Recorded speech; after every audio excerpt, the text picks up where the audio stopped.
la problemática de que nos esté apareciendo esto. Una manera con la cual nosotros tendríamos que evitar esto de las ventanas emergentes pidiendo unirse a la reunión sería que ustedes estuvieran bien lo que es el correo institucional de la universidad. Voy a empezar presentándoles lo que es los elementos propios de la clase de este día.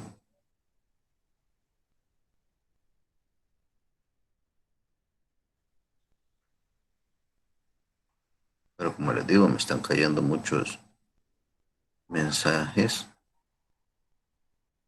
de lo que es las solicitudes de permiso. Bueno, vamos a empezar. Eh, Uno de ustedes podría, ya sea vía chat o a través de lo que es el apartado de micrófono, solo una persona, activar y decirme si ven el contenido que les estoy mostrando, que es lo mismo que les he subido a la plataforma. Sí, ingeniero, eso se ¿Se alcanza a ver? sí, sí se ve. Bueno, vamos a empezar entonces.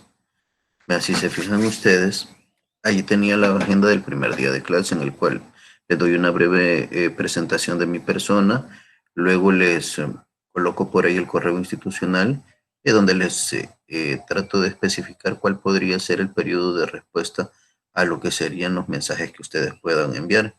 Ahorita quizás he sido un poco más certero, quizás para responderles a algunos. En este caso, si se fijan, periodo mínimo de 4 horas a 24 horas. Me siguen apareciendo mensajes de personas que se quieren unir por lo mismo, de que quizás el correo no está vinculado a la universidad y eso sí deberían de arreglarlo lo más antes posible. Y por acá les pongo el vínculo de lo que era el grupo de Facebook, que no todos se han agregado. De hecho, yo sé que hay algunos que aún ni siquiera han revisado la plataforma y en esta época difícil que nosotros estamos viviendo, pues realmente vamos a tener que apropiarnos de diferentes herramientas para poder tener ese contacto, respetando aquellos elementos en los cuales nosotros establezcamos para poder desarrollar estas actividades, porque si se fijan, puede que se saturen ustedes o puede que se sature mi persona. Entonces, para evitar eso, debemos de ir respetando esos tiempos. Ahora bien, luego si ustedes se fijan por acá aparece lo que es la calendarización de actividades. Según nos aparece por acá, para el miércoles 29 de julio tendríamos nuestro primer laboratorio corto, es decir, prácticamente en 2 semanas tendríamos la clase de esta semana, la clase de la siguiente y luego iríamos al laboratorio corto. Es lo que vamos a ver ahí, prácticamente lo que sería el apartado de vectores. Conforme vayamos avanzando, vamos a ir cubriendo material.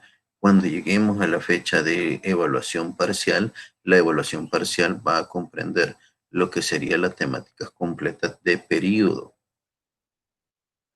Ahora bien, si continuamos avanzando por acá, les puse por acá la bibliografía de lo que eran los elementos que nosotros podemos utilizar para poder investigar o profundizar en lo que estamos viendo en clase. Y lo que es la física de Serway y la física de Szymanski aparecían otros vínculos. Por eso es que en la plataforma les subí el documento 3 veces más.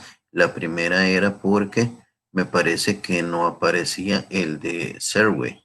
El segundo fue porque tampoco aparecía el vínculo de Szymanski. Aparecía uno, pero al parecer no les cargaba y no lo llevaba al repositorio en el cual estaban los libros. Y la tercera ocasión en la que lo hice fue porque al final de la clase agregué lo que era la serie de ejercicios que tienen para poder desarrollar lo que sería la práctica de lo que es la temática que nosotros vayamos desarrollando. Ahora bien, si reviso por acá, no sé si tienen alguna duda referente a la bibliografía, que lo pueden hacer a través del, pueden hacer la consulta a través del vía chat ahorita o lo pueden efectuar con un micrófono, pero eso sí, en orden. Si no hay consultas, continuamos. Por cierto, ahí estuve respondiendo algunas participaciones que tuvieron en lo que era el foro que les puse de presentación también. Así fui conociendo más o menos a algunos de ustedes según lo que me presentaron. Así es como vi que por ahí me aparece lo que es Hugo Macal, que no sé si ya está conectado por acá. Por ahí vi también a lo que es, ya les digo, Gerson, Elvin Alexis, Darlene, Jennifer Melissa, William Alexander, Luisa Guadalupe, Steven Vladimir. Hubieron varias personas, Génesis Daniela, Wilfredo José, que participaron en lo que era ese primer acercamiento que podríamos tener a través de la plataforma. Ahora bien, continuemos por acá. En vista de que no hay dudas, continuamos con lo que es la parte del inicio de clases. Bueno, en principio vamos a tocar lo que son los elementos que tienen que ver con vectores. Si se fijan, hay algunos elementos que posiblemente en bachillerato ya los tocaron, pero que posiblemente fue algo que tuvo que ser demasiado rápido y puede que no lo hayan comprendido y otras veces no se metieron en estos contenidos. Entonces, si ya lo vieron con anterioridad, pues gracias a Dios porque esto les va a ayudar a facilitarles el trabajo con estos elementos. Y luego, podríamos verificar para aquellas personas que nunca lo han visto, pues como vamos a empezar desde cero, voy a tratar en la medida de lo posible de ser lo más detallado posible en cuanto a los elementos que yo vaya a irles explicando. Realmente casi todo el tiempo lo hago de la misma forma. Si les voy a dar una clase, voy a tratar de detallarlo lo más que se pueda, paso a paso, esperando que cuando ustedes lleguen a resolver sus ejercicios, pues sea de igual forma, porque si se fijan, es la manera más accesible y que da mejor resultado para realmente que quede comprensión de lo que nosotros estemos desarrollando. Bueno, continuando por acá, hago la definición de lo que es un vector. Un vector es un segmento de línea recta que yo le llamo que es la línea de acción sobre la cual actúa la fuerza que estamos analizando en ese momento. Luego, sabemos que posee tres elementos básicos. ¿Cuáles son? La magnitud, que es un valor numérico acompañado de una unidad de medida asociada a lo que es ese vector. En este caso de la magnitud, como se fijan ahí me habla de unidad de medida, pudiéramos estar hablando del sistema internacional o pudiéramos estar hablando del sistema americano. Si fuera en el sistema internacional, estuviéramos hablando de unidades de fuerza, Newton, kilonewton, y si fuera en el sistema europeo, estaríamos hablando, o americano, estaríamos hablando nosotros entonces de lo que sería libras, que son las unidades de fuerza en este. Ahora bien, bueno, luego vemos la dirección, que es un ángulo medido desde un eje fijo. Compréndase que un eje fijo puede ser en el plano cartesiano el eje X o el eje Y, a partir del cual se mide un ángulo que me proporciona esa dirección y tenemos un sentido o la flecha que indica si el vector se dirige a la parte positiva o negativa de un eje fijo en el plano cartesiano. ¿Por qué me dice si a la parte positiva o negativa de un eje fijo en el plano cartesiano? Porque nosotros sabemos que en el plano cartesiano hay cuadrantes y de esos cuatro cuadrantes nosotros vamos a ver que en muchas ocasiones comparten lo que son, por decirles algo, si agarro el primer cuadrante, las dos, el eje X y el eje Y son positivos, por lo tanto, esa flecha para cualquier proyección que tengamos ahí va a ser positivo. En el segundo cuadrante ya no es igual, porque voy a tener una componente positiva en Y y una componente negativa en X. Tercer cuadrante, ambos componentes van a ser negativos y en el cuadrante vamos a estar nosotros ante la presencia de lo que es el eje X positivo y el eje Y negativo. Estoy viendo que se acaban de incorporar. Le voy a ceder el micrófono a Macal porque le quiero consultar algo. Macal, puede activar su micrófono y explicarme si tiene vinculado a lo que es esta sesión su correo institucional u otro tipo de correo.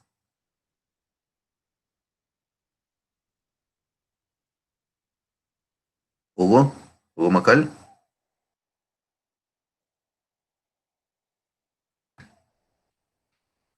Me acaba de aparecer que me pidió permiso para poderse unir a la reunión. pero creo que quizás no le está funcionando por ahí la cuestioncita del micrófono. Más que todo iba en función de que quería saber si tiene vinculado su correo institucional, porque esperaría yo que no le diera problemas a la hora de conectarse para que no apareciera ese aviso. Pero bien, ya vamos a ver cómo solventamos por ahí. Bueno, continúo por acá.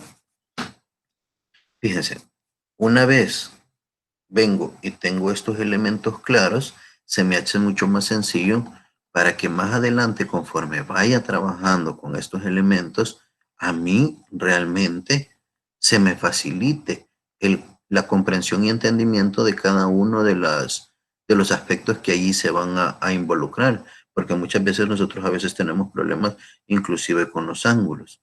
Va, una vez, antes de continuar, quisiera saber si alguien tiene duda referente a estos tres elementos, por ponerles un ejemplo. Bueno, o quizás mejor les voy a consultar algo y va abierto para todos y van a participar de uno en uno mejor. Díganme ustedes cómo es que creen que se definieron lo que son las unidades de medida.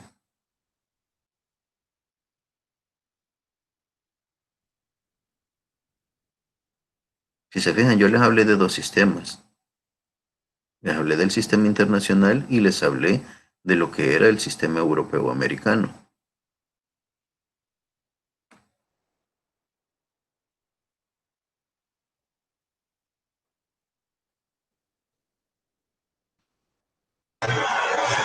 Bueno, buenos días, ingeniero. Buenos días. Soy Brian Panameño. Yo considero de que las, como que las mediciones o los estilos de, por ejemplo, el sistema internacional o el americano se dieron por la precisión de una medida, por ejemplo, para tener más precisión sobre lo que se estaba midiendo. Vaya, fíjese que para mí es importante saber qué ideas son las que ustedes poseen referente a esto, porque si se fija, usted me acaba de mencionar el sistema americano o internacional, me dijo, ¿cómo fue que me lo mencionó? El sistema americano y aparte el sistema internacional. Vaya, ahí es donde vamos a empezar con las aclaraciones, porque si se fijan, tenemos que tratar la manera en la cual ya no se nos vayan a dar confusiones. El sistema internacional y el sistema americano realmente son diferentes. Ahora bien, si ustedes se fijó, yo les mencioné un tercero, les decía sistema europeo. Entonces quiero que les quede claro, el sistema europeo y el sistema americano son los mismos, son los que trabajan con libras como unidad de fuerza, con pies como unidad de longitud y los segundos que es la unidad internacional del tiempo. ¿Por qué le digo que el sistema americano y el sistema europeo son los mismos? Porque las primeras personas que vinieron o que se establecieron en Norteamérica fueron europeos que venían, si se fija, del viejo continente para acá. Entonces esos primeros ingenieros empezaron a establecer y a utilizar esas unidades de medición que tenían o estaban vinculados con lo que eran libras, pies, pulgadas. Ahora bien, el sistema internacional surgió tiempo después. ¿Cómo fue que surgió? Por la necesidad de unificar elementos de medida. Por ponerle un ejemplo, cuando fueron a la guerra, tenían el problema que, sí, venía por decirlo, un norteamericano con una persona de Francia y no manejaban los mismos estándares de medida, de repente le prestaba una bala al otro para que pudiera defenderse y resultaba que al final no encajaban estos elementos. Entonces, ¿qué sucedía? Había un deceso. Entonces se dio la necesidad de unificar y así fue como nació lo que es el sistema internacional. Esto es por ponerle un ejemplo, no porque realmente hay otros en los cuales, si se fijan, necesitaron realmente especificar ciertos elementos que fueran universales. Y así es como utilizaron este sistema internacional, que es el que ocupa los metros y ocupa lo que son los newton como unidades de medida de fuerza. No sé si quedó claro por ahí.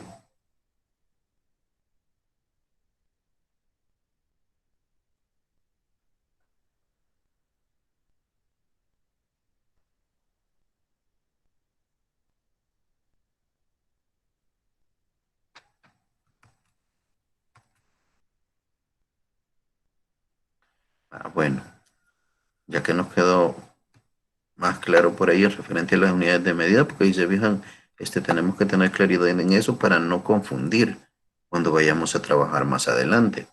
Bueno, regresándonos a lo que es la presentación, ya que conozco que es un vector, ya hablé de lo que es la magnitud que tiene asociadas ciertas unidades, ya veo que la dirección va a ser un ángulo medido desde un eje fijo y que conste, ese ángulo medido desde un eje fijo puede ser en sentido horario o en sentido antihorario.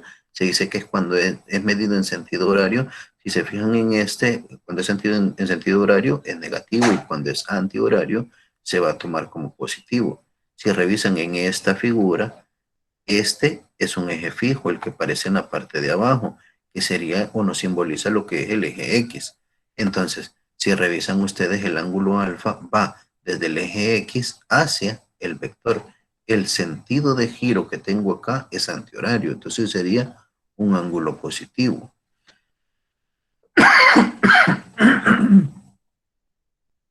Luego veo lo que es la parte del sentido que les decía.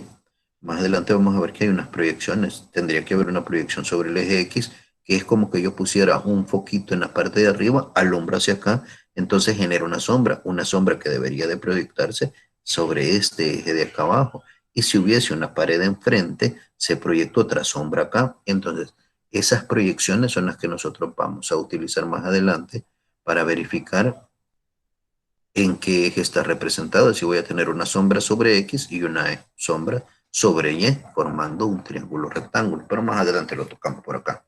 Ahora bien, si continuamos por acá, vamos a hablar de una cantidad escalar que se especifica por completo mediante el valor único con una unidad adecuada y no tiene dirección.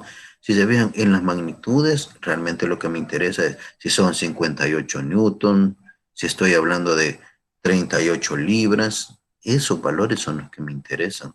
Magnitud, sin meterle lo que es la parte de el sentido y lo que es la dirección cuando estamos hablando de escalares. Y como escalares es lo que nosotros hemos sumado toda la vida. Ah, mira, 3 más 5, por decirles algo. Me dice aquí que las reglas de aritmética ordinaria se usan para manipular estas cantidades escalares. Ahora vamos a ver con la cantidad vectorial. Fíjense, este vector, si ustedes se fijaron al principio, dice tiene un módulo magnitud. La magnitud está asociada a esta cantidad escalar. Ahora bien, una cantidad vectorial se especifica por completo mediante un número y unidades apropiadas más una dirección. Es decir, si yo aquí hablara que este es un vector, yo pudiera decir, ah, miren, aquí hay 38 newton con un ángulo de 40 grados, por ponerles el caso. Entonces, a partir del dibujo que ahí apareciera y de esas especificaciones de ángulo, yo sé que ya le di a no solamente la magnitud, sino que también le metí lo que era la dirección. Y si se fijan en el otro, no aparece un ángulo el cual defina cuando estoy hablando de un escalar, sino que simplemente una unidad de medida con un valor numérico asociado. Ahora bien, con las vectoriales. En las definiciones se usa una letra mayúscula en negrita con una flecha sobre ella de la siguiente forma. Esta simbología se usa para representar el vector. La magnitud del vector utiliza este símbolo, que si se fijan ya no aparece la flechita, sino que aparece entre dos líneas verticales paralelas encerrada la letra que designa al vector. Y esta magnitud de un vector tiene unidades físicas como metros para desplazamiento, metros por segundo para la velocidad, y además tenemos que ver que la magnitud de un vector siempre es un número positivo.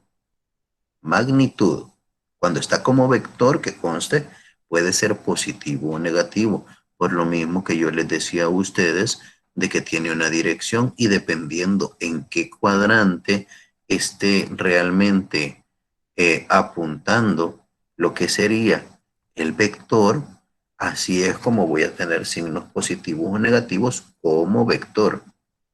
Ahora bien, si se ven, aquí les decía que se representaba con el símbolo de valor absoluto, lo que era la parte de la magnitud, y por eso es que dice que siempre la magnitud es positiva. Ahora vamos a ver algunas propiedades. Se dice que dos vectores van a ser iguales si tienen la misma magnitud y se apuntan en la misma dirección. Para que quedara claro en esta figura, lo colocan los vectores, podría ser vector 1, 2, 3 y 4, que cada uno, si se fijan, tienen el mismo ángulo de inclinación. ¿Qué sucede? No están en la misma posición, pero el ángulo que van a tener respecto del eje X o medido respecto del eje Y va a ser el mismo para los cuatro. De hecho, aquí porque no he llegado a eso, pero acá nosotros podemos ver que a veces tienen, al tener el mismo ángulo, se pueden superponer entre ellos, que es una herramienta que se utiliza más adelante y colocarlo puntas con cola también para poder hacer ciertos trabajos. Ahora bien, continuamos con la suma de dos vectores. Una forma conveniente de escribir la regla para sumar vectores es mediante un método gráfico.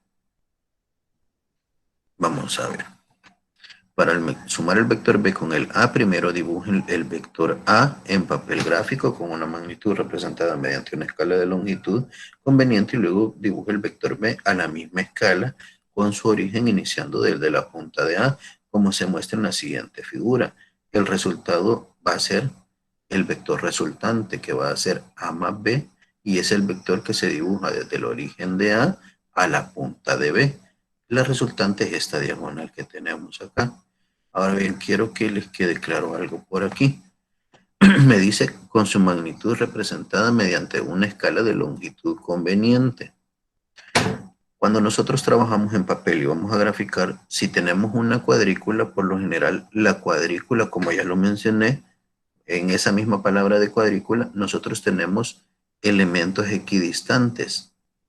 Entonces, ¿qué sucede? Yo pudiera decir, mire, del inicio de un cuadro al fin de ese mismo cuadro, tengo una distancia. Y esa distancia es igual a en toda la longitud que yo tenga de una página cuadriculada. Por lo tanto, si yo dijera, bueno, entonces cada cuadro va a ser una unidad que yo le quiero dar cuando lo quiero representar de manera gráfica. Por decirles algo, si yo veo esta figura, digamos que esta de acá tiene 3 kilonewton y esta tiene 5 kilonewton o 5 newton, el vector B y el vector A, entonces el vector A es más pequeño. Son 3, entonces quiere decir que si son 3 y está sobre el horizontal, yo tendría que tomar de los cuadros solamente 3 para identificarlo, por poner un ejemplo. Y cuando yo me viniera a ver el vector B que dije que tiene 5, lo que tendría que poner es dibujarlo con una regla y buscar esos cuadritos. Fíjense, yo lo puse con el hecho de los cuadritos, pero realmente con una regla, ese cuadrito, digamos que esté separado a 1 centímetro, cada cuadrito serían 3 centímetros para A y para B lo simbolizo con 5 centímetros. ¿Por qué tengo que respetar eso de la cantidad de unidades y la longitud? Porque de esa forma yo me aseguro que al momento de estarlos trasladando no voy a mentir, porque al momento de nosotros efectuar lo que es elementos gráficos en papel, muchas veces tenemos la tendencia de que como no sabemos realmente cuál es el ángulo, lo dibujamos, parecería ser igual, pero a la hora de las horas eso nos puede dar cierto margen de error y ese margen de error sí es peligroso al desarrollar ciertos procedimientos. Ahora bien, si se vean, esto sería con el método gráfico. ¿Qué sucede si ahora usamos esta construcción geométrica para sumar más de 2 vectores? Como se muestra en la siguiente figura para el caso de 4 vectores, los cuales si ustedes se fijan, A estaba sobre el horizontal, B parece tener la misma orientación que el que pusimos arriba, pero es mucho más corto que A. Luego un vector C y un vector D. En este caso, si ustedes se fijan, se van poniendo punta con cola. Donde termina el primer vector que es A, tendría que dibujar una par de ejes coordenados y trazar B. Donde termina B, trazar de nuevo mis ejes coordenados X y Y. ¿Para qué? Para poder ver y poder darle el ángulo que yo quiero que tenga C. Si se fijan C, si yo dibujara los dos ejes, pasa de los 90 grados. Si vengo y dibujo otro origen donde termina C, es decir, en la flecha de C, es el inicio de D. Pero si se fijan D, ¿qué sucede? Si lo mido desde X positivo, va a pasar de 90 grados. A se queda en 0 grados. B, si se fijan, está entre 90 grados y 0 grados. Bueno, lo voy a explicar por acá más abajo. Nos dice por acá, en otras palabras, se arroja el vector dibujado desde el origen del primer vector a la punta del último vector. Esta técnica para sumar vectores con frecuencia se llama el método del paralelogramo. Además, para formar el paralelograma, cada vector que se está sumando se colocan en la punta del vector anterior, quedando punta con cola, donde si se desea, en cada flecha del vector anterior se puede dibujar un sistema de origen. Vamos a ver por acá. Revisen esto. Si revisan acá, A tiene su sistema de origen. Puse un eje X y un eje Y en pequeño simulado, donde yo veo que A está exactamente sobre el eje X. Le doy la longitud hasta donde tendría que llegar y a donde llegó A se genera lo que es la traza de nuevo del origen, solo para simular u orientarme cómo tengo que poner el siguiente vector. Si reviso B, lo que hago es de nuevo, veo que desde X mido un ángulo al cual le llamé aquí teta sub 1, que tendría que ser el que ya me dieron antes. En el método gráfico muchas veces ocupan lo que es un transportador para poder desarrollar estos ángulos a los cuales van a poner las líneas de una magnitud determinada.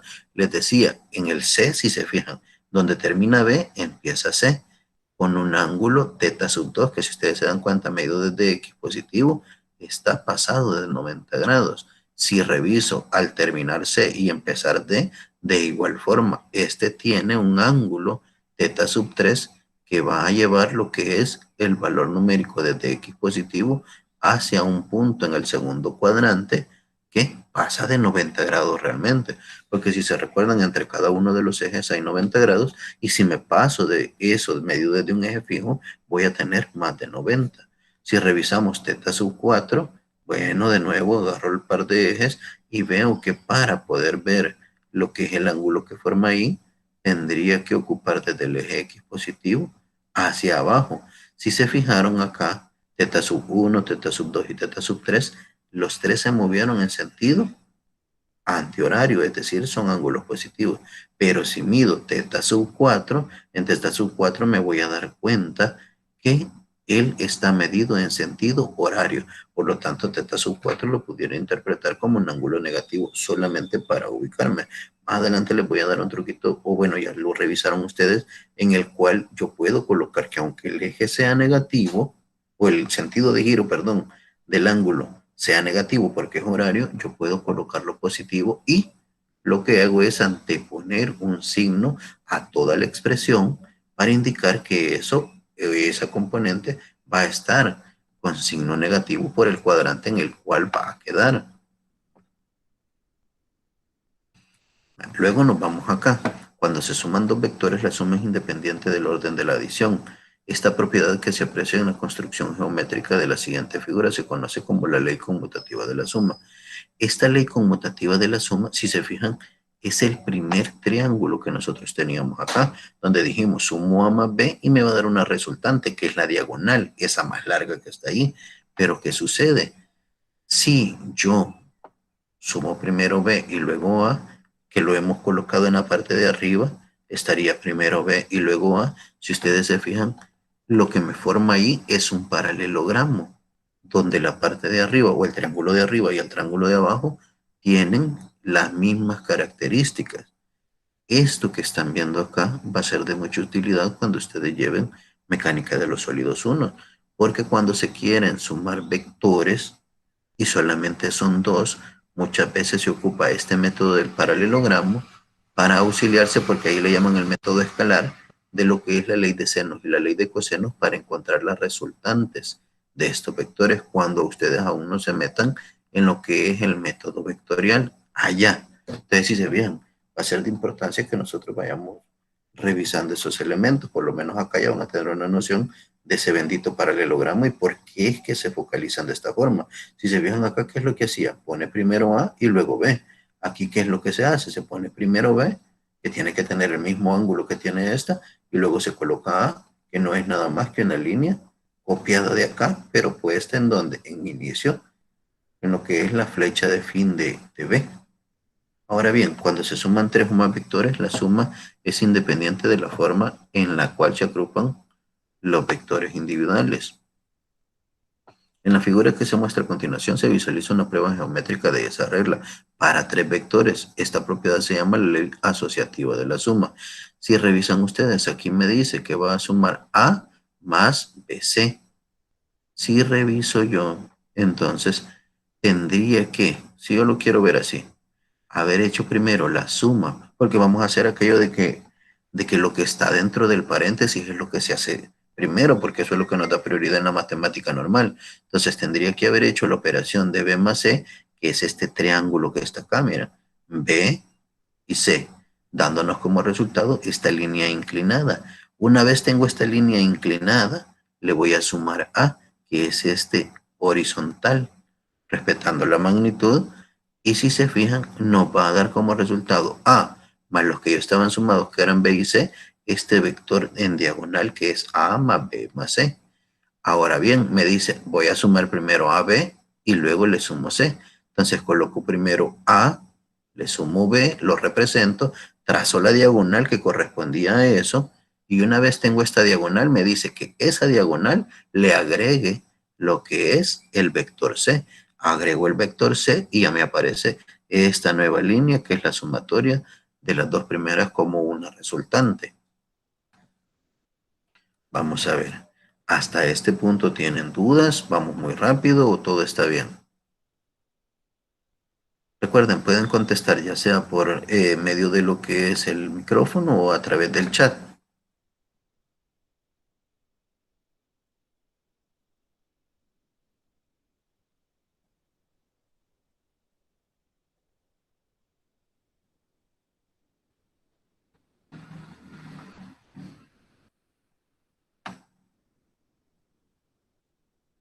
Ahorita voy a revisar. Creo que tenía algunos mensajitos que no había podido ver por acá. Me dice, si el sentido apuntara al lado negativo del cuadrante, los datos serían negativos o nunca van a ser negativos. Vaya, Edwin, en ese caso, si se fija, como usted me lo dice, sí, apunta al lado negativo del cuadrante. Vamos a ver primero en qué cuadrante está ubicado, porque posiblemente, dependiendo en ese cuadrante, puede que las dos sean negativas o una positiva y una negativa. Más adelante les pongo un cuadrito de ejemplo referente a eso. Voy a continuar por acá entonces. Si vemos la parte del negativo de un vector, con esta parte del negativo de un vector, si se fijan, lo único que me dice a mí es que si yo tengo un vector que se define que cuando se suma A da 0, para la suma vectorial esto es A más el valor de menos A igual a 0, donde me va a decir que el vector A y el vector menos A tienen la misma magnitud, pero apuntan en direcciones opuestas. Esta propiedad, si ustedes se han fijado, es importante en muchas cosas que ustedes han hecho con anterioridad, porque en lo que eran las operaciones aritméticas, cuando nosotros sumamos lo que es el mismo número, pero ese número proviene de lo que son lados diferentes de los reales, por decirle 5, le sumo menos 5, lo que sucede es que se anulan esas y me da un valor numérico de 0. Es más, cuando nosotros hacemos las operaciones matemáticas simples de simplificar, decimos nosotros mientras estamos desarrollando un proceso, muchas veces hacemos eso también. Ahora bien, vamos a hablar de la resta de vectores y quizás antes de meternos en la resta de vectores, quiero que me den la definición de lo que es resta para ustedes. Díganme qué es una resta.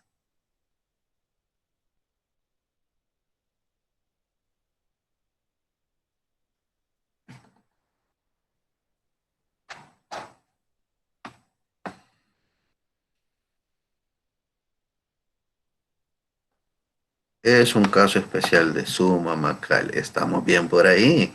Ahora bien, cuénteles a sus compañeros por qué es un caso especial de suma.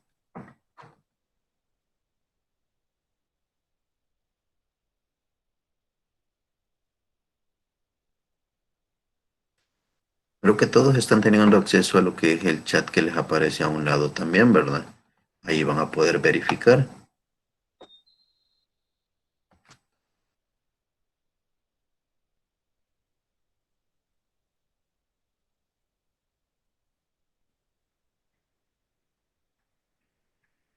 Me dice Roxana Giselle la diferencia del sustrayendo y el minuendo.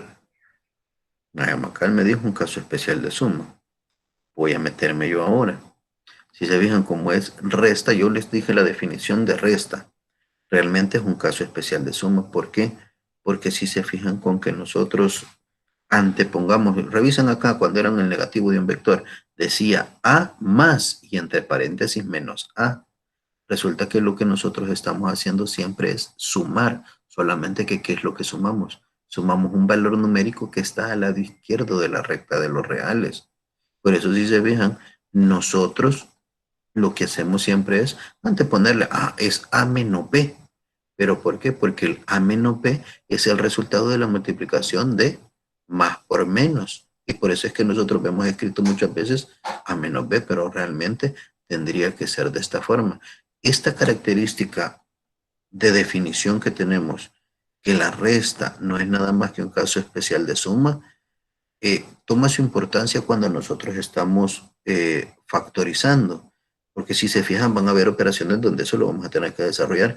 Entonces, ¿por qué toma importancia? Porque nosotros de repente, si tenemos cuatro elementos, por decirles algo, y en esos cuatro elementos hay dos que son negativos, nosotros les ponemos un paréntesis y sacamos factor común menos. Entonces, todo lo que queda dentro del paréntesis se convierte en positivo y me va a quedar la expresión que se agrupa al principio menos todos esos términos que agrupé en ese segundo paréntesis cambiados de signo originalmente. Si aparecían con menos, al haber sacado factor común, ese signo menos me queda todo al interior como positivo. Si se vean eso muchas veces, como les digo, conforme nosotros vamos trabajando, nos va a facilitar algunas cosas. Yo sé que eso alguien me puede decir, mire, pero esas son operaciones de octavo grado, de séptimo grado, pues, aunque sean de esa forma, pero esas cosas muchas veces no las tenemos eh, clarificadas y por lo tanto cuando tenemos que hacer los procedimientos los pasamos por alto y eso desgraciadamente nos genera lo que es un error. Continuamos por acá. Y acá les pongo de manera gráfica lo que es en una figura, lo que es la parte de la resta. Que si se vean acá, como me decía, A menos B. Entonces, si veo la definición arriba, me decía que A y menos A tienen la misma magnitud, pero apuntan en direcciones opuestas. Entonces, ¿qué es lo que se hace? Para simular acá, si se fijan, si tengo B y voy a restar menos B, primero ponen en una forma punteada cómo quedaba B realmente, que iba apuntando en esta dirección. Pero como lo que voy a hacer es restar, colocan este mismo vector, agarran la línea de acción del vector, la dibujan más larga con la misma magnitud, ¿y qué hacen? Simplemente en lugar de que la flecha apunte hacia arriba, ya no va a aparecer esta línea hacia arriba, sino que va a aparecer una línea con la misma acción, pero con la flecha apuntando hacia abajo. Entonces, si se fijan, al sumarlo, nos va a quedar, hacer la resta, perdón, o la operación, nos queda esta línea como resultado realmente. Si hubiera sido una suma, si se fijan, hubiera sido A normal acá, B normal acá, y la resultante hubiera sido una diagonal más larga que estaba acá. Para el caso gráfico en este ejemplo. A paso a lo que son los componentes de un vector y las unidades vectoriales. No sé si antes de pasar hay algún interrogante referente a esto. Roxana, ¿le quedó claro por ahí lo que era la definición de resta?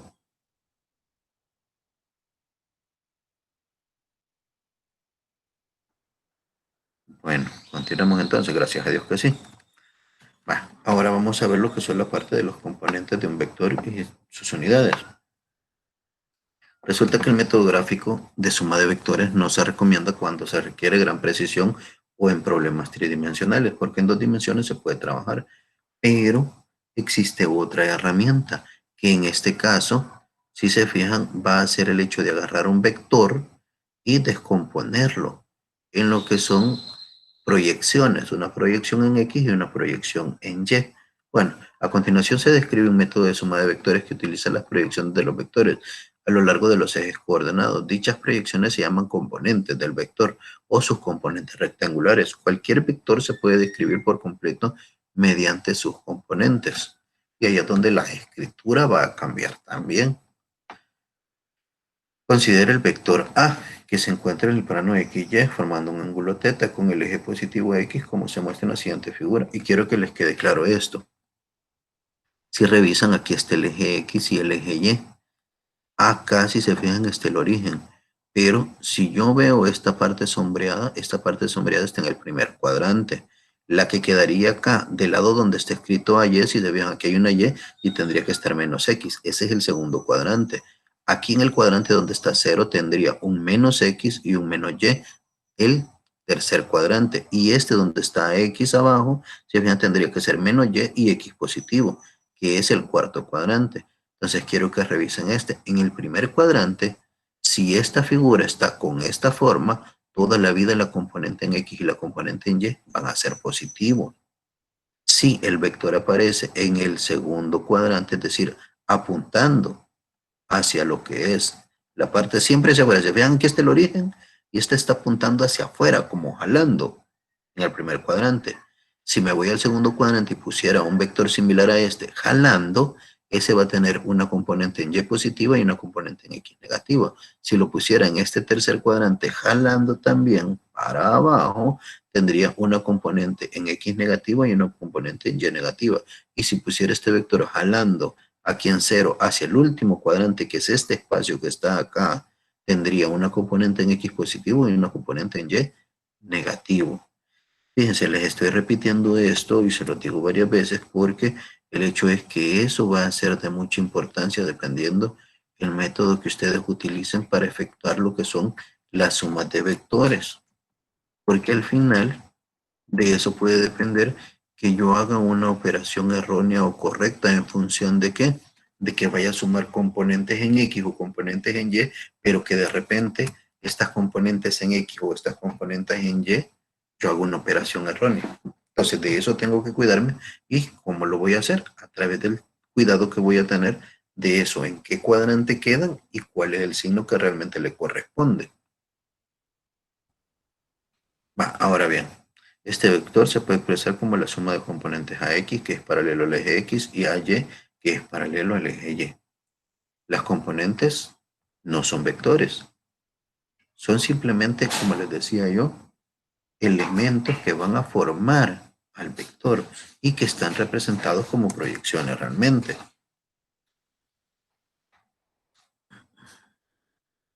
Si reviso ese triángulo rectángulo, me dice acá que con frecuencia se hará alusión a las componentes del vector A, como A sub X y A sub Y. La componente A sub X representa la proyección de A a lo largo del eje X, la componente Y representa la proyección de A a lo largo del eje Y. Estas componentes pueden ser positivas o negativas. Las componentes AX positivas, si la componente apunta en dirección de X positiva, y es negativa si lo hace en dirección de X negativa, es decir, si va a la derecha positivo, si va a la izquierda negativa. Y lo mismo sucede con la componente AY. Como es en el eje Y, si la componente AY apunta hacia arriba, positiva, si la componente AY apunta hacia abajo, negativa. Ahora bien, para poder encontrar estas componentes, es necesario auxiliarse de las funciones trigonométricas que relacionen a la hipotenusa y al cateto opuesto y aquella que relacione al cateto adyacente y con la hipotenusa. Al observar la figura anterior, podemos escribir la función de la siguiente forma. Vean, no es que exista primero el hecho de, mire, para X es la magnitud por el coseno de X. Para Y es la magnitud por el seno de X, porque va a depender cómo esté medido el ángulo también. De lo que yo sí tengo que ser consciente es de vislumbrar cómo es que van a quedar lo que son cada una de esas proyecciones o sombras. Les decía yo, si se vean, aquí está el eje Y y el eje X. Si yo coloco un foco en la parte de arriba y apunto a esta línea que es A, es lo que me va a suceder a mí. Me va a dar dos proyecciones. Vamos a hacer lo siguiente, permítanme.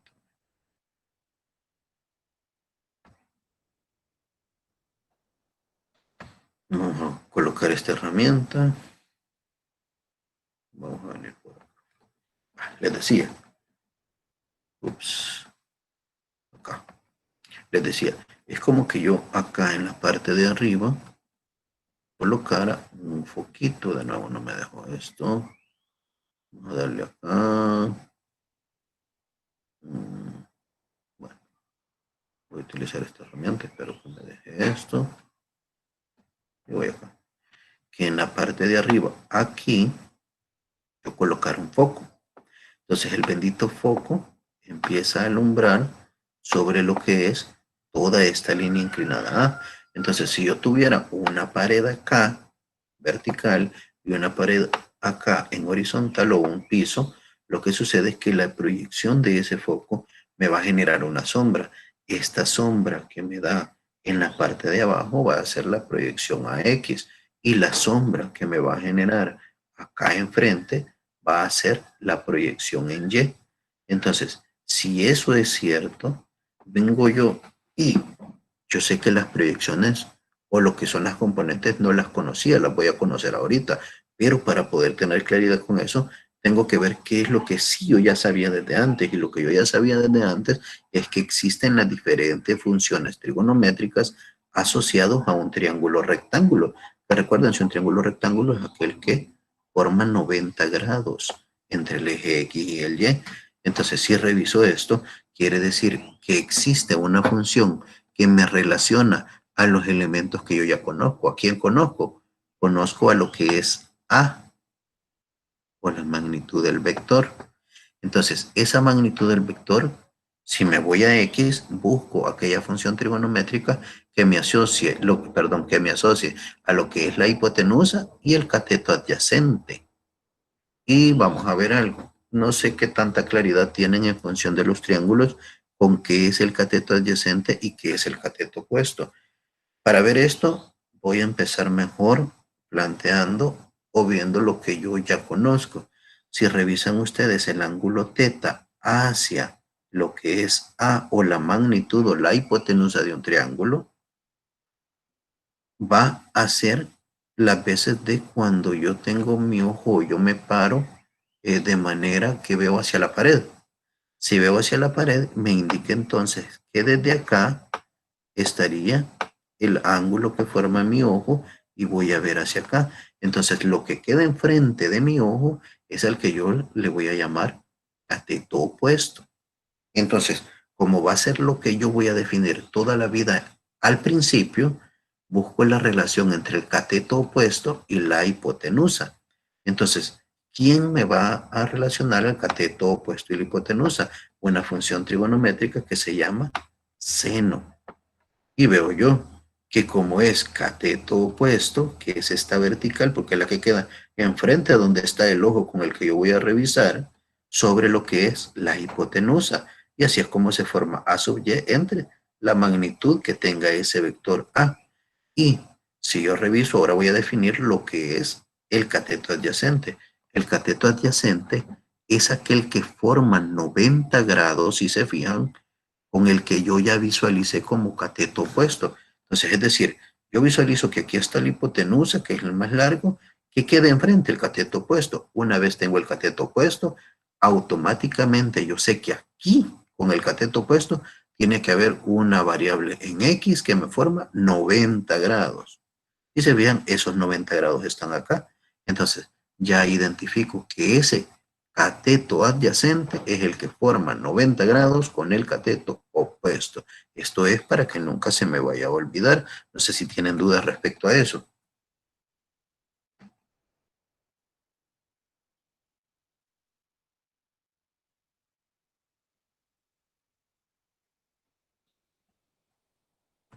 Va, continuamos. Entonces ya sabemos, cateto opuesto es aquel que queda frente al ángulo, cateto adyacente aquel que forma 90 grados con este recién identificado, que es el que siempre voy a identificar primero.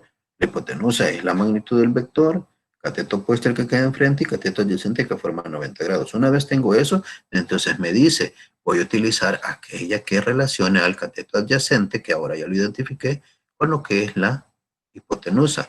Entonces, cateto adyacente sobre hipotenusa, sustituyo el cateto adyacente, ya vi que es AX, sobre la magnitud de A.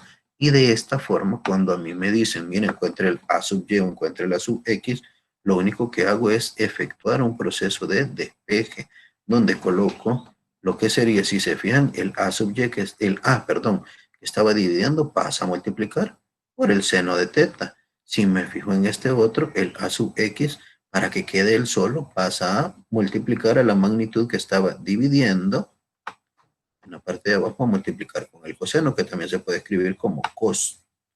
¿Ya? Si se vean, lo que ya estaba ahí no se toca, simplemente se despeja o se deja solito el a sub y o el a sub x, quedándonos una fórmula que me dice que si está de esta forma, yo voy a tener a sub y igual a la magnitud de a por el seno de teta. A sub x va a ser la magnitud de a por el coseno de teta. Dependiendo cómo estén estos, los ángulos, si se fijan, esta representación que acabo de sacar para x y a y, ¿es por qué? Porque el ángulo, si se fijaron, está medido desde x. Si el ángulo hubiera medido desde y hacia acá, ¿qué sucede ahí? Yo hubiera tenido un triángulo más o menos así, miren. Y el ángulo está medido de acá para acá. Este no deja de ser x. Y este no deja de ser y. Pero si se fijan, si el vector está dibujado acá, voy a tener esto. Voy a tener una componente acá, voy a tener una componente acá. Si se fijan, aquí estaría y aquí va a estar la componente x. Ahora si se fijan, el ángulo teta, como le llamé allá, ¿verdad?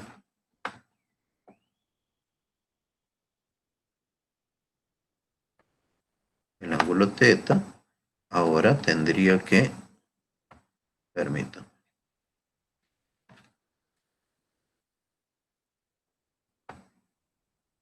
el ángulo teta, como le llamé allá, ahora no va a estar en la misma disposición. Quedaría arriba.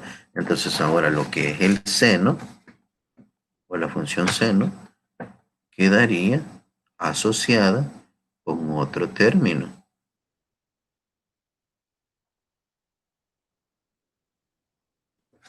Si se fijan ahora la función seno, si aquí estuviera el ángulo teta, estaría asociado la del seno con el cateto opuesto, pero ahora el cateto opuesto es el eje X, y porque es la que queda enfrente del ángulo, y la que sería coseno, que forma 90 grados con el opuesto, sería esta. Si se fijan, cuando dispongo el ángulo desde Y, por lo general la del seno me va a dar la componente en X. Cuando está medido desde X, la del seno me da la de Y. Ahora bien, continuemos. Ya que tengo esto, ya vi cómo saco los componentes AX y A sub Y con un ángulo que se mide desde el eje fijo X. Ahora bien, estos tienen asociados también magnitudes. Las magnitudes de estas componentes son las longitudes de los dos lados de un triángulo rectángulo y se van a sacar con lo que sería el teorema de Pitágoras, donde me dice que la magnitud de ese vector es igual a la raíz cuadrada de cada una de las componentes elevadas al cuadrado y sumadas entre sí. Y si quiero conocer el ángulo que existe, si no me lo dieran, tendría que aplicar la tangente inversa de la relación de estas dos componentes. Alguien podrá decirme, pero mire, ¿por qué me está dando eso ahorita? Porque resulta que de repente me dan la magnitud y con la magnitud yo tengo que encontrar algo por ahí. Otras veces no me dan la magnitud, sino que yo ya tengo dos vectores y tengo que encontrar lo que sería la resultante. Y ya utilizo esto con las componentes de cada uno de ellos. Ya vamos a ver.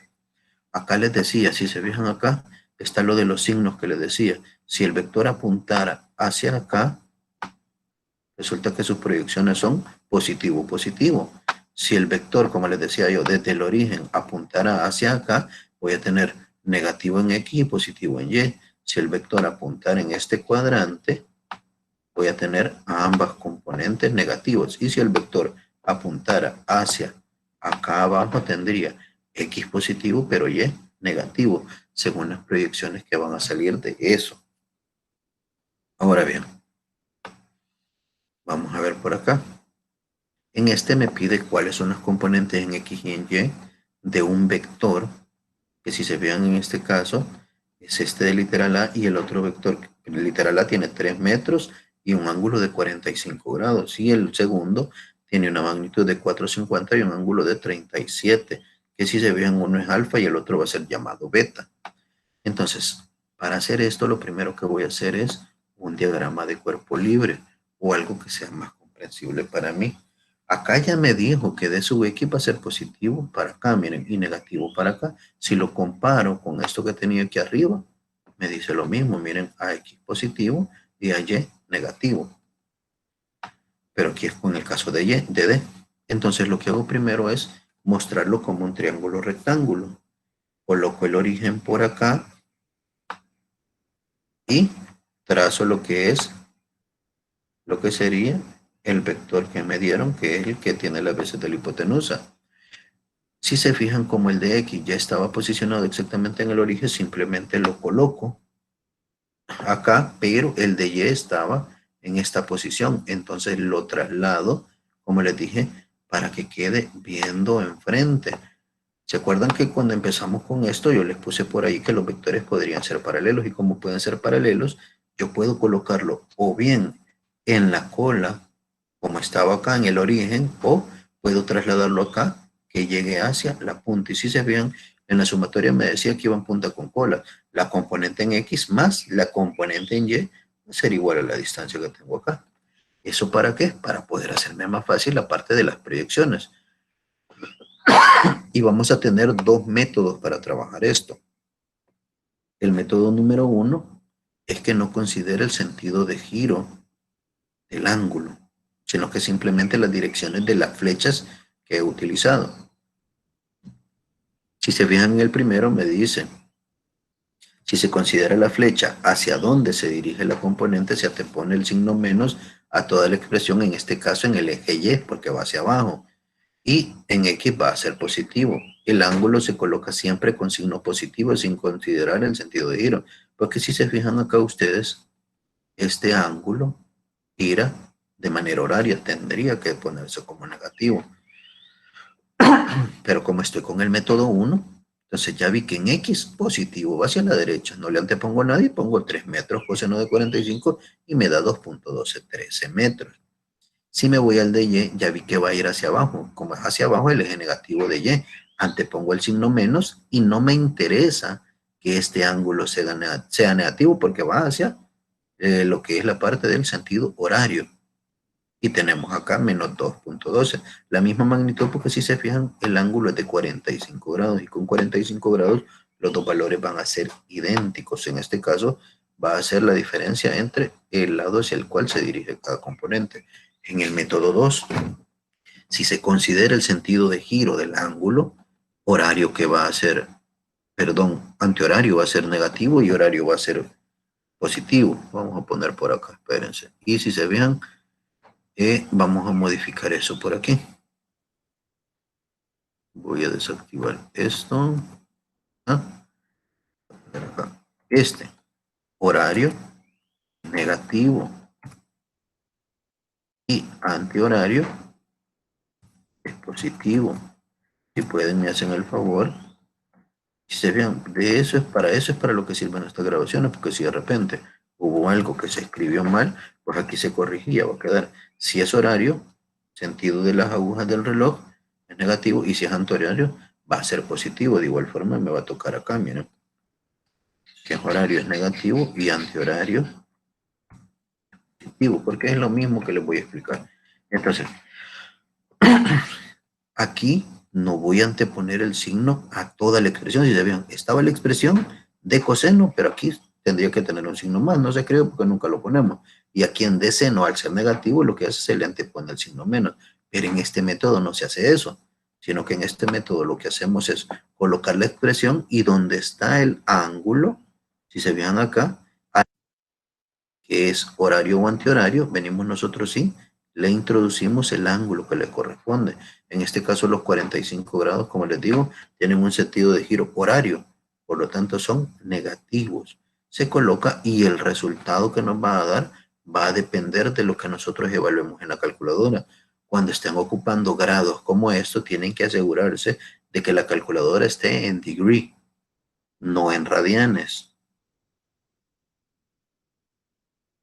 Y les hago una recomendación por acá. Nunca querer usar los dos métodos al mismo tiempo, porque al cruzar esos dos métodos, realmente los resultados van a ser incongruentes. ¿Por qué? Porque puede que les aparezca una dualidad ahí en cuanto a eso y no queda claro lo que es la respuesta realmente.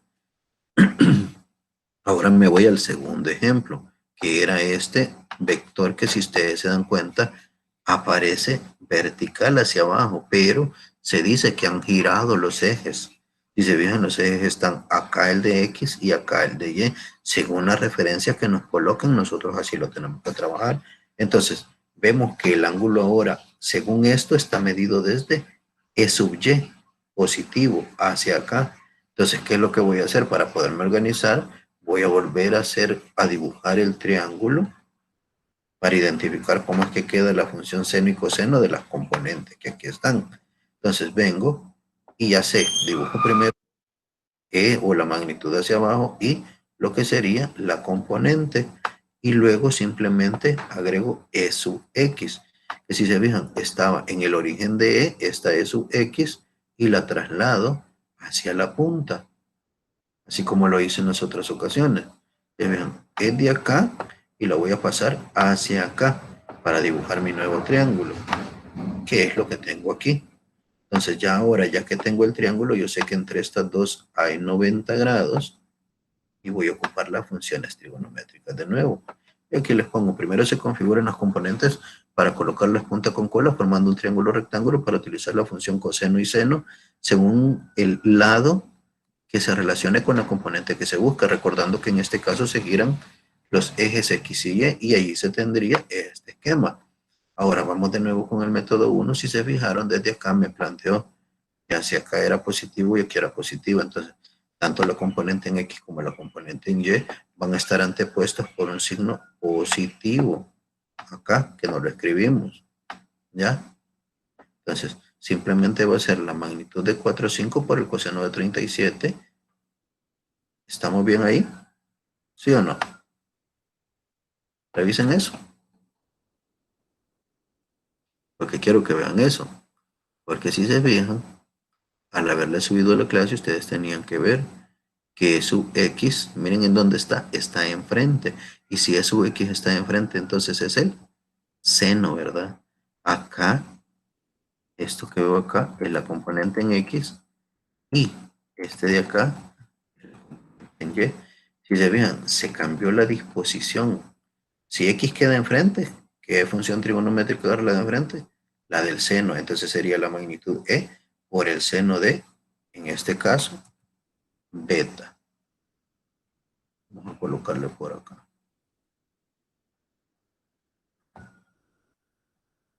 Y E por el coseno y por el seno de beta. Bueno, antes de continuar, no sé si tienen dudas referente a esto, porque si se fijan, el lunes le subí la clase y hasta esta fecha había un foro de consultas por ahí. Al ver los resultados pudieron haber consultado, mira, ¿y por qué el ángulo aparece con un signo diferente? ¿O por qué la componente que veo enfrente es la de X y usted le ha puesto lo de Y? Entonces, díganme si ahora ya con esta aclaración les queda mejor, porque si se fijan, ahorita estamos grabando la clase, por lo tanto, ahí les va a quedar cualquier corrección que nosotros le vayamos haciendo, que tendrían que ser dudas que de repente cuando ustedes revisan el material les surgen. ¿Ustedes me dicen?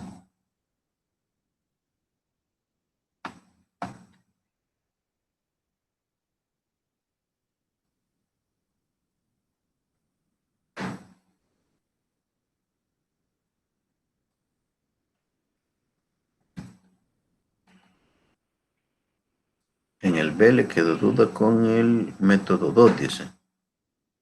Vamos a ver. Creo que igual tendría que cambiarse aquí algo, ¿no? Método 1, método 2. Ah, ahí está. Vaya, Roxana, fíjese que como todavía no le habíamos cambiado, ¿verdad? Igual que en el anterior, pues tenemos que cambiarle acá. Vamos a ver, e igual va a cambiar. Si se fijan, D aparece aquí, tiene que ser E para empezar. Y acá igual. Ángulos, dijimos que ahora ya no es alfa, sino que es beta.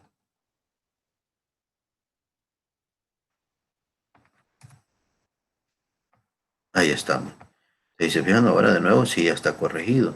En el método 2 me decía que iba a tomar lo que era dirección horario o antihorario. Revisemos esto.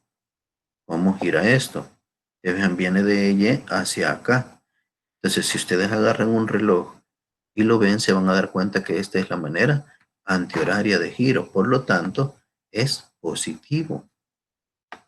El ángulo que voy a introducir acá tiene que ser positivo.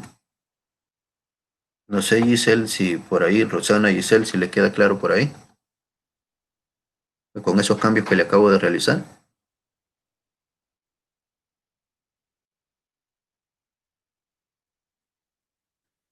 Bueno, Darlene me dice, yo utilicé el ángulo de 315 para el primer ejercicio. Vamos a ver. Usted está ocupando los ángulos complementarios. Yo le sugiero que utilice el que se le da en principio, porque con los complementarios o suplementarios usted va a tener pequeños problemas si se llega a confundir. El proceso posiblemente esté bien. El detalle sería que si se llega a confundir en algo, pues entonces ahí demeritaríamos lo que sería la nota. Pero si le queda claro, no hay problema. Neil me dice, en el caso del ejercicio B, es necesario encontrar la dirección ángulo de las componentes. No, Neil, porque si se fija, en el ejercicio B ya está dado. O sea, nosotros ya nos restringieron el ejercicio de que estaba dado un par de ejes redireccionados o con cierto ángulo girados. Entonces aquí simplemente vamos a utilizar lo que nos dan para sacar las componentes en este caso. Ingeniero, Dígame. solo una duda para aclarar. Entonces, en el método 1 no se toma en cuenta el sentido de giro de ángulo y en el método 2 sí. Esa es la diferencia, creo yo, ¿verdad? Si se fijan, el método 1 no le pone signo al ángulo, sino que le antepone el signo a la expresión completa. Mira, como este era positivo, no se le pone, pero sabemos que aquí va un signo más y aquí va un signo menos, y si se fija, el ángulo se pone positivo. En este caso, si revisa, no le puse, le antepuse el signo menos que le puse acá arriba, pero en las dos evaluaciones de acá es un ángulo negativo. Me decía por acá alguien, Darlene, que dice que ocupó 315, pero no me dio negativo. Entonces, si se fija, ¿cuál es el problema ahí? Como yo les decía, son dos métodos. Uno es poniendo lo que es el ángulo y el otro es anteponiéndole un signo. Como usted quiso utilizar 315 grados, usted en ese caso, tendría que anteponerle el signo, porque usted los 315 los puso positivo, pero tiene que fijarse en qué cuadrante cae cada una de las componentes. Entonces, si se fija, al revisar eso, con ese de 315, tiene que ver en qué cuadrante cae y anteponerle la expresión o utilizar el método 1.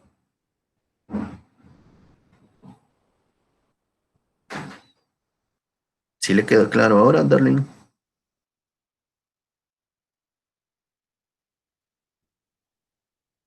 Por eso es que a veces, no, si se fija, si usted midió los 315 grados, Darling, desde el eje X, va a hacer el giro y donde llegó es un cuadrante. Entonces, en ese cuadrante usted tiene que ver qué componente es positiva y qué componente es negativa. Por eso le digo, no se pueden utilizar las dos cosas a la vez, porque quiera si o no, usted obligó que el ángulo se hiciera positivo al medirlo desde X. Ahora bien, me dice usted que eh, me había puesto por acá usted que no le daba negativo o algo así por acá, que no le dio negativo cuando evaluó qué valor, Darling, el coseno o el seno.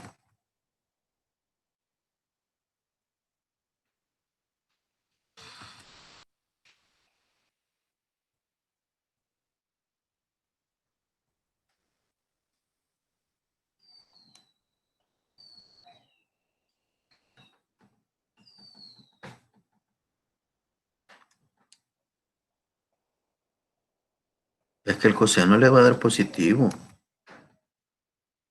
Si se fijan, la función coseno aquí, mire, le va a quedar positiva. Cuando utilice la del seno, le va a dar negativo si es para el primer ejercicio.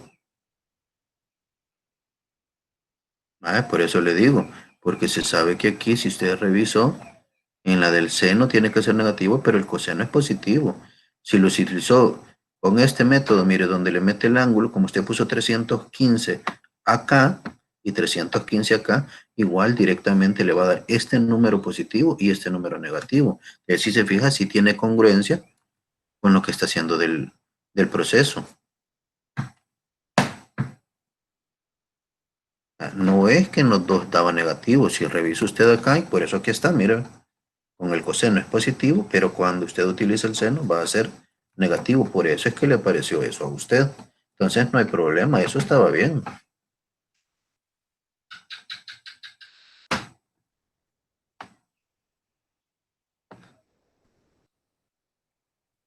Ahora sí ya le quedó claro, Darlene. Va, ahora continuemos. Vamos con lo que son los vectores unitarios. Nos dice por acá. Vamos a ver, permito. Las cantidades vectoriales con frecuencia se expresan en términos de vectores unitarios. Y vamos a definir un vector unitario, es un vector sin dimensiones, que tiene una magnitud de exactamente 1. Los vectores unitarios se usan para especificar una dirección conocida y no tienen otro significado físico. Son útiles exclusivamente como una convención para describir la dirección en el espacio. Se usarán con los símbolos I, J y K para representar los vectores. Ya vean, tienen como un sombrerito en la parte de arriba. Esa simbología siempre la van a llevar. Y apuntan en las direcciones X, Y y Z, positivas respectivamente. Los sombreros o circunflejos sobre los símbolos son una notación estándar de vectores unitarios. Forman un conjunto de vectores mutuamente perpendiculares, es decir, para cada uno de los ejes, si se vean, tienen 90 grados en un sistema coordenado de mano derecha. Y ahí aparecen. No me voy a meter con las reglas de la mano derecha porque cuando sea necesario se las voy a explicar. Ahora bien, si considero un vector A que se encuentra en el plano XY, como se mostraría en la siguiente figura, que tendría que ser, ups, no se las coloqué acá, miren. Pensé que la había puesto, pero no está ahí. Bueno, voy a retomar esta. Se la voy a colocar acá.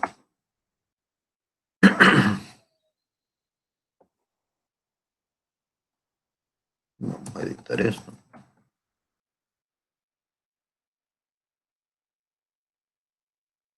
Ahí está en la siguiente figura. El producto de la componente X es el vector unitario y el vector A sub X se va a expresar entonces, si lo quiero ya acá, A sub X y, es decir, un número que vamos a tener con una componente Y que se encuentra en el eje X y tiene magnitud AX. Y del mismo modo va a suceder con el A sub Y, el vector de componente de magnitud AY que se encuentra en el eje Y, por lo tanto la notación del vector unitario va a ser A sub X y A sub Y J. Imagínense, de estos dos que nosotros hicimos acá arriba, miren, podría tener entonces en este caso 2.1213 en y menos 2.1213 en J, si lo quisiera escribir como un vector con sus componentes de vector unitario. Ahora bien, ¿cómo usar las componentes para sumar vectores cuando el método gráfico no es suficientemente preciso? Fíjense, esta herramienta de la representación como vector unitario va a ser útil cuando ustedes empiecen a trabajar en casi todas las herramientas que tienen que ver con mecánica de los sólidos. Por lo tanto, desde acá se los voy a brindar para que ustedes puedan trabajarlo. Veamos acá, suponga que quieren sumar el vector B con el vector A, la ecuación donde B tiene componentes B sub X y B sub Y. Debido a la convención contable de los vectores unitarios, lo que se hace es sumar las componentes X y Y por separado. Es decir, si se fijan, el vector me lo da como un AXY más un AY en J, pero el vector B, un B sub X en Y y un B sub Y en J. Es decir, coloco primero cómo quedan los vectores, los agrupo, vector A y sustituyo en lugar del vector A, lo que son sus dos componentes como vector unitario, y el vector B también como vector unitario con sus componentes. Luego, ¿qué se hace? Se asocian. La de B tiene que pasar para acá y se saca factor común, que estas dos son AX y BX, y las puedo sumar o restar en I. Y voy de nuevo ahora con el de Y. A sub Y en J, B sub Y en J, y solamente especifico que son los dos componentes que van a quedar ahí. Y entonces, al efectuar la suma, me queda un vector resultante con una resultante en X, y se dan cuenta ustedes acá, y una resultante en Y.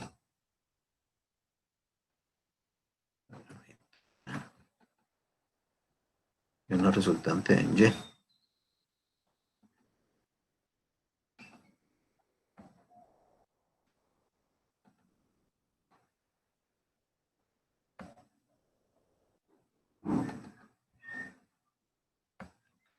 Una resultante en Y. Si ustedes se dan cuenta, yo puedo sumarlos. Aquí los dejo indicados. ¿Por qué los estoy dejando indicados? Porque realmente yo no tengo ahorita lo que es el apartado de lo que es los valores numéricos. Pero sí sé que la resultante en X va a ser la suma de la componente en X del vector A más la componente en X del vector B. Y así mismo va a ser en Y. Una vez tengo estos valores de resultantes, los meto en la ecuación de Pitágoras para poder conocer la magnitud, y de igual forma los vectores resultantes van a tener una dirección asociada aquí al ángulo que va a relacionarse con la tangente de este, y de ahí se hace un despeje para encontrar lo que sería el valor de teta. Y otras veces resulta que nosotros ya no solamente tenemos dos dimensiones, o no estamos solamente en el plano cartesiano con X y con Y. Entonces, en ese caso, nosotros vamos a proceder a utilizar lo que sería el eje X, Y y Z. Para ese caso, lo que nos cambia no es nada más que la asociación que teníamos. Si se fijaron en el primero, nosotros llegábamos hasta estos dos, pero ya cuando le ponemos el tercer eje, que sería Z, asociamos estos valores de K, A sub Z en K y B sub Z en K, que aparece este tercer término. Entonces, ya tendríamos R sub X, la resultante en X, la resultante en Y y una resultante en Z. La fórmula de la magnitud cambiaría de esta forma también, un Rx, Ry y Rz, para encontrar magnitudes. Acá se utiliza la parte de los cosenos directores si nosotros necesitamos encontrar esas direcciones. Pero en este caso ahorita no lo vamos a utilizar, y cuando lo vayamos a utilizar, pues ahí se lo voy a brindar si es necesario. Ahora bien, vamos a hacer uso de esto con estos ejemplos. Me dice, encuentre la suma de A más B y la resta de A menos B. Designar al vector resultante su magnitud y la dirección donde ambos se encuentran en el plano XY, y los vectores originales están dados. Pues si se fijan, A en este caso es 2i más 2j y B es 2i menos 4j. Si efectuamos la operación tal cual nos lo decía ya, asocio primero las componentes en i, que son metros, va a ser 2i. Voy a poner aquí de otra forma, que lo vean de manera diferente. Vamos a tener aquí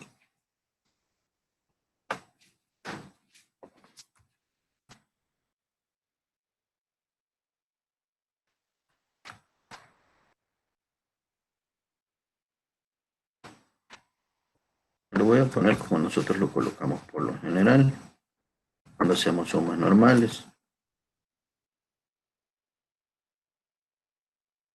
Y voy a modificar esto. Si se fijan acá, simplemente haría, si este es A y este es el vector B, lo reviso y sumo.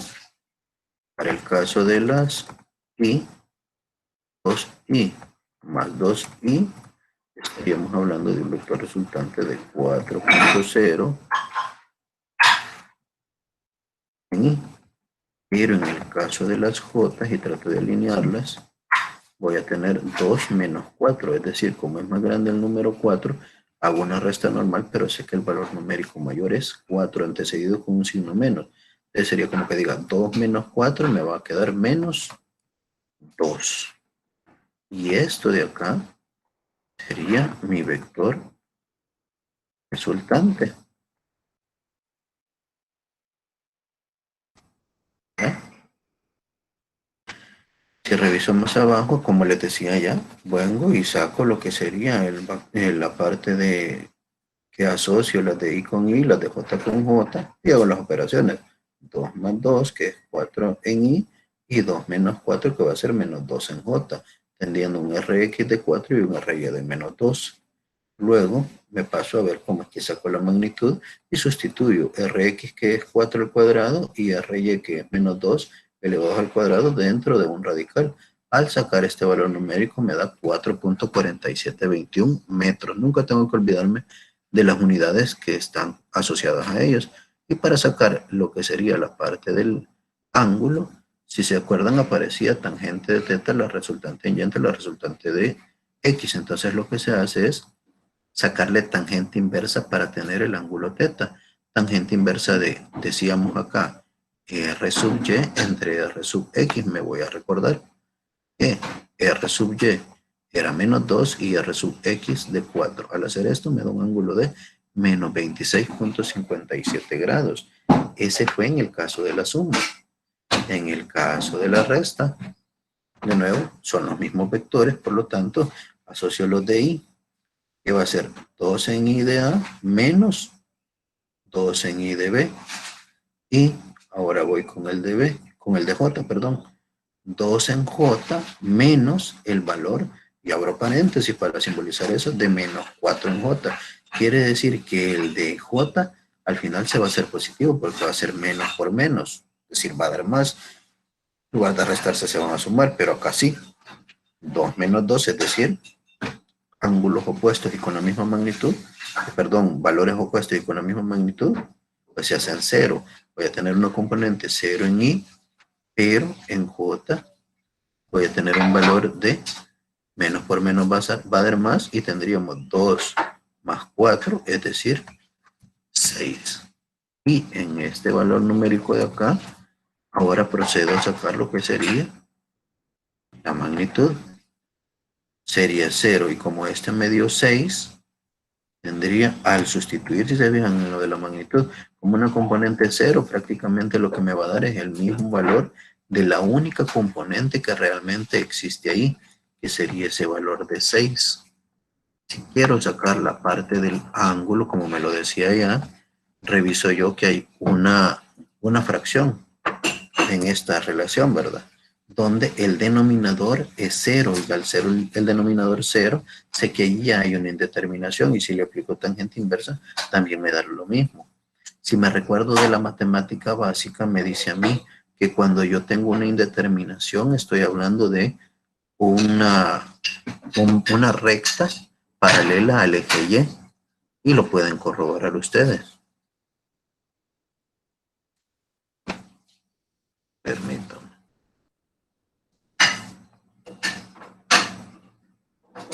Darlene, sí, se fija, por eso lo acabo de corregir. De hecho, lo que estoy haciendo ahorita, voy a tener que, al momento de terminar la clase, como la estoy grabando, la voy a suspender, voy a subir la grabación y ahí va a tener las correcciones. Y el documento de clase lo voy a volver a guardar y lo voy a subir, voy a sustituir en lugar del que ya teníamos ahí para que tenga todos los cambios. Y con el segundo ejercicio. Si ven en el segundo ejercicio, simplemente me dice que una partícula experimenta 3 desplazamientos consecutivos, que son estos 3, pero si se fijan hay 2 vectores que tienen componentes I, J y K, y uno que solamente tienen I y J. Encontrar las componentes del desplazamiento resultante y su magnitud. De igual forma que en el anterior, A, B y C, los coloco los 3 vectores, y luego para encontrar las componentes, asocio la de I, 15 más 23 menos 13, más el valor de menos 13. Y aquí estaría, ¿eh? I. En J serían 30 más 14 más 15. Está escrito acá. Y en el tercero serían 12 más 5, pero aquí me dice alguien, aquí no hay. Entonces, como no hay, directamente se le coloca un valor de 0. Y nos va a quedar 15 más 23 menos 13 igual a 25. 30 más 14 más 15 igual a 59 y 12 más 5 igual a 17. Este sería el vector resultante con componentes de vector unitario. Y luego pasamos a la magnitud. 25 al cuadrado más 59 al cuadrado más 17 al cuadrado, y a todo ese resultado que es 4.395 se le saca raíz y nos da 66.2948 centímetros, que es la magnitud. Si se fijan aquí, no saqué lo que es el ángulo para empezar porque no me lo solicitaba. Y como ya metió el tercer eje, ya no puedo utilizar aquella relación de la tangente inversa, sino que se ocuparía una que es de cosenos, pero que ahorita no nos lo pidió y por lo tanto no lo utilicé, y les colocaba al final de lo que era la clase, lo que era la sugerencia de ejercicios a desarrollar de la sección 3 del 11 al 35 de Survey de la séptima edición. Bueno, veamos a ver si tienen dudas referente a esto. Si se fijan, ya ahorita prácticamente estaríamos dando por concluida la clase. Pero quiero saber si hasta donde llegamos les quedó claro o tienen alguna duda. Porque si se fijan, yo sé que a veces nosotros estamos conectados, pero dejamos que esté grabando la máquina y no nos cercioramos. Y muchas veces aquí es donde nosotros podemos aprender. ¿Por qué? Porque el hecho está que si hay algo de lo cual tengo dudas, aprovecho, consulto y ahí voy revisando.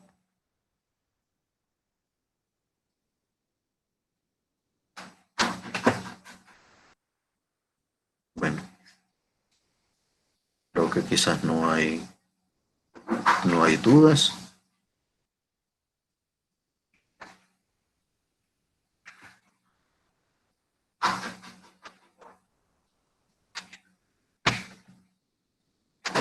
Sí, Michelle, está bien. Bueno, voy a detener la grabación entonces.